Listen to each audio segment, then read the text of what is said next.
Prop d'Alcoi, a la Serra Mariola, es va reintroduir una colònia de voltors. Com ja no hi ha pastors, són alimentats per mans humanes regularment. Amb l'amic anglès Andrew, havíem decidit pujar la senda de Sant Cristòfol per a fotografiar aquestes espectaculars aus. Una enorme creu de ferro i una ermita antiga coronen aquest puntal de la serra. Un controvertit artista va decidir prendre possessió de l'interior de la capella i omplir-la d'art i color. No tots accepten aquesta ocupació d'un lloc històric com aquest.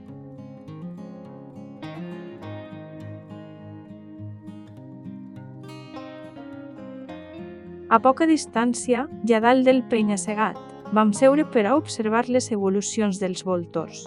No van tardar en arribar fent-nos una meravellosa coreografia que ens va permetre fer fotos espectaculars. No cal dir que les vistes del barranc, els penya-segats i la Serra Mariola eren grandioses. La vista dominava totes les serres a l'est fins a la mar. Alcoi es veia com un diorama amb tots els seus edificis i ponts.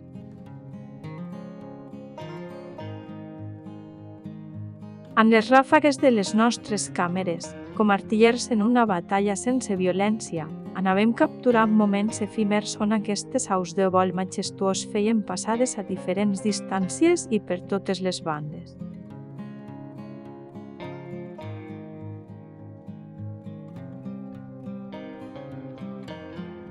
Va ser una jornada molt fructífera i encara era mig matí quan vam decidir tornar.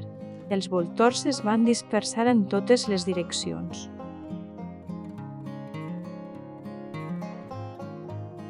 Andrew estava especialment content.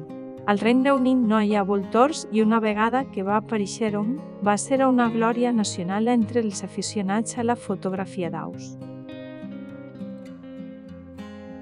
I així va acabar un dia amb una llum esplèndida i moltes imatges a la retina i als sensors de les càmeres que ens acompanyaran sempre.